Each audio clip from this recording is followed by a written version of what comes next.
የነቢዩ ሙሐመድ ሰለላሁ ዐለይሂ ወሰለም የህይወት ታሪክ ክፍል 1። አሰላሙ አለይኩም ወራህመቱላሂ ወበረካቱ። ውድና የተከበራችሁ የዩቲዩብ ተከታታዮቼ ሰላም ብያለሁ። በያላችሁበት አላህ ይጠብቃችሁ። ላይክ፣ ሰብስክራይብ፣ ሼር በማድረግ አበረታቱኝ እያልኩኝ የነቢዩ ሰለላሁ ዐለይሂ ወሰለም ታሪክ አብረን የምናይ ይሆናል።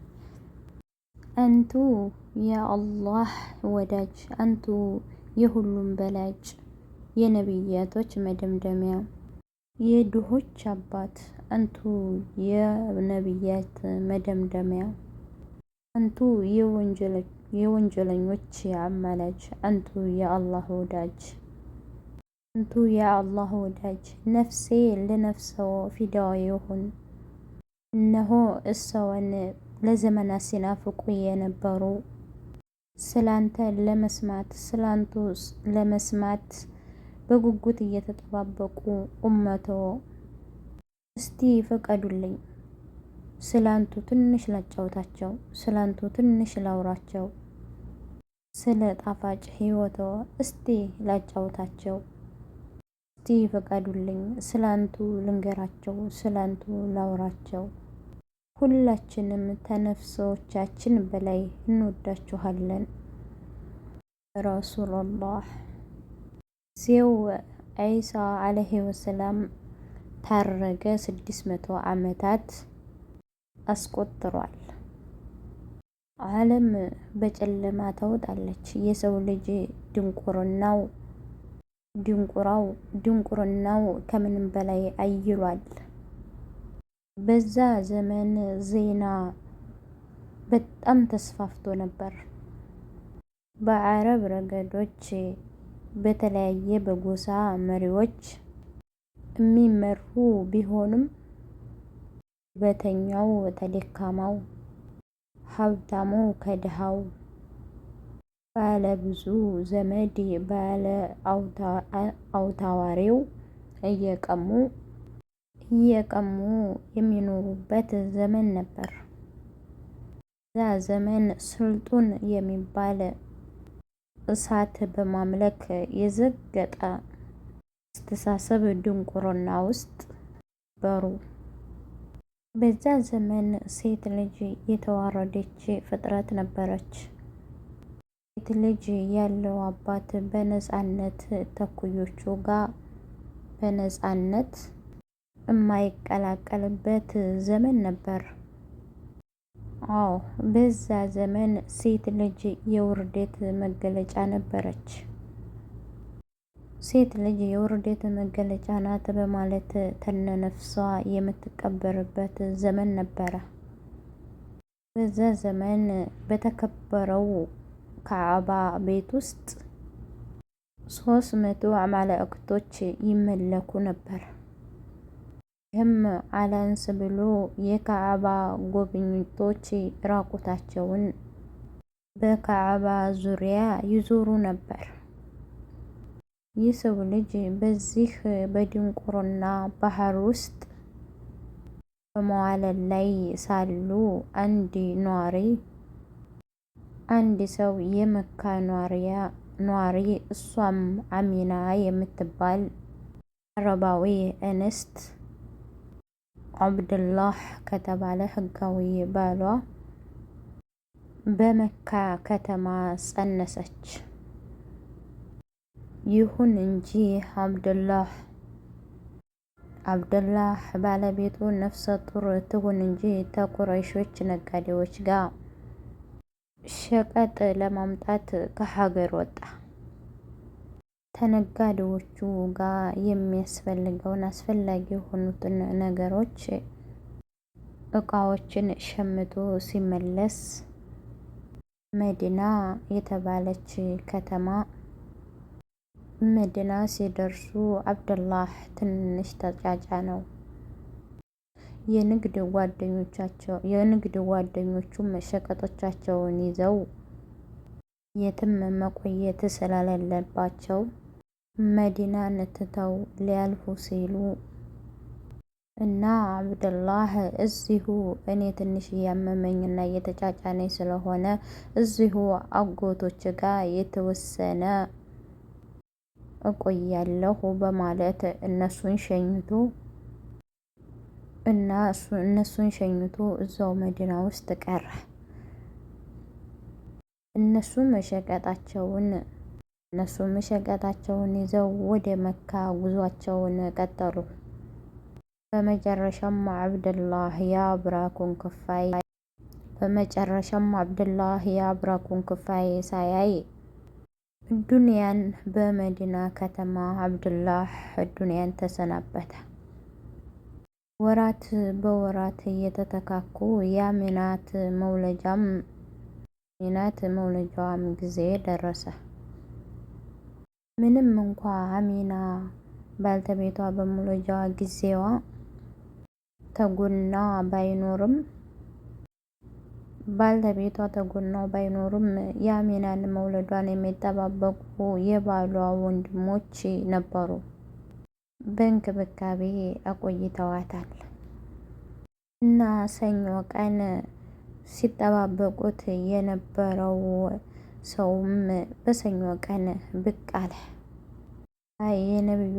የነብዮች መደምደሚያ የሆነው የአላህ ወዳጅ፣ ያ አዛኝ፣ ያ የድሆች ወዳጅ፣ የወንጀሎች ፍትህ ምድርን ተጽመት የገላገለው ሰው ከአሚና ማህፀን ወደ ምድራችን ተቀላቀለ። ሰው ስሙ ሙሐመድ አብደላህ ኢብን አብድል ጣሊብ ያለ የዘር ሐረጉ ከያዕቆብ ጋር ይገናኛል። እያለ የዘር ሐረጉ ኢብራሂም ያዕቆብ እያለ ይገናኛል። አሚና ሙሐመድ አብደላህ ሰለላሁ ዐለይሂ ወሰለምን እንደተገላገለች አቡለሀብ አገልጋይ ወደ አቡለሀብ እየሮጠች በመሄድ ወንድምህ ሚስት አሚና በሰላም ወንድ ልጅ ተገላገለች በማለት ብላ ስታበስረው እሱም በደስታ ሰክሮ አንቺም ከዛሬ ጀምሮ አንቺም ባሪያ አይደለሽም ነፃ ነሽ አላት በደስታ ብዛት። ረሱላችንም አለይሂ ወሰለም አያት የሆኑት አብደል ብን ጣሊብ ይህን የምስራች ሲሰማ ሽማግሌ አቅማቸው እየሮጣ ወደ አሚና በመሄድ ሕፃኑን በደረታቸው አቅፈውት በስስት እየሳመው ወደ ካዕባ ገሰገሰ። አላህም ሙሐመድ የሚለውን ስም በአብደል ብን ጣሊብ ልብ ውስጥ ገለጸለትና የረሱል አለይሂ ወሰለምን ስም ሙሐመድ ብለው ሰየሟቸው። የነብዮችን ስም ሙሐመድ ማለት ትርጉሙ የተመሰገነ ማለት ነው። ከዛም በኋላ አረቦች በተለምዶ ህፃናት ልክ እንደተወለዱ በጥንካሬ እንዲያድጉ ገጠር ይሸኟቸው ነበርና ረሱል አለይሂ ወሰለም ወደ ገጠር ሊሸኙ ገበያ ላይ የሚመጡ ሴቶችን ፍለጋ ወደ ገበያ ወጡ። መካ ውስጥ አንድ አካባቢ አለ። ህፃናቶችን አስረካቢዎችና ህፃናትን ተረካቢዎች፣ አስረካቢዎችና ህፃኖቹን ተረካቢዎች የሚገናኙበት መካ ውስጥ ነበር። እዛ ቦታ የተሰለፉት ህፃናቶች በሙሉ አሳዳጊ አግኝተው ሁሉም ሲሄዱ ረሱል አለይሂ ወሰለም አባት የሌላቸው የቲም ስለሆኑ ሁሉም አሳዳጊዎች ሊወስዷቸው ፈቃደኛ አልነበሩም።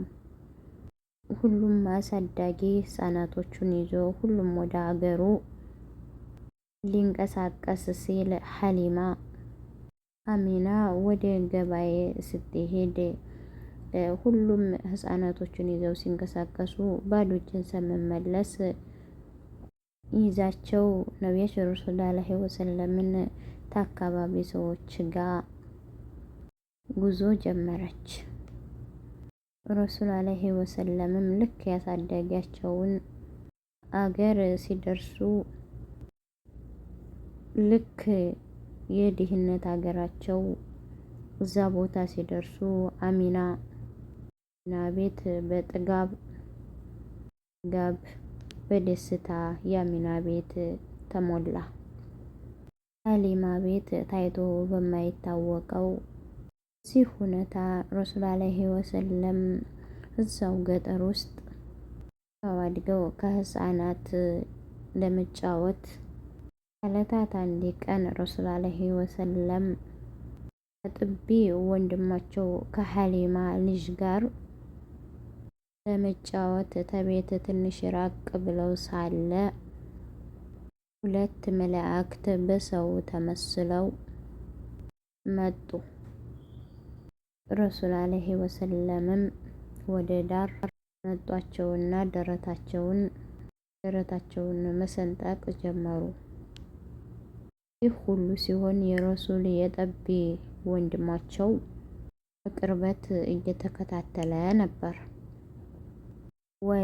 በፍጥነት ወደ እናቱ ሐሊማ በመሄድ ሙሐመድን ሁለት ሰዎች አስተኝተው እየገፈፉት ነው አላት ለእናቱ። እሷም በድንጋጤ እየሮጠች ስትሄድ ረሱል ዐለይሂ ወሰለም ያሉበት ቦታ ገሰገሰች። ቦታው ላይ ስትደርስ ረሱል ዐለይሂ ወሰለም በድንጋጤ ተሞልተው ቁመው አገኘቻቸው። እዛም በፍቅርና በስስት አቀፈቻቸው። ምን ሆንክብኝ ልጄ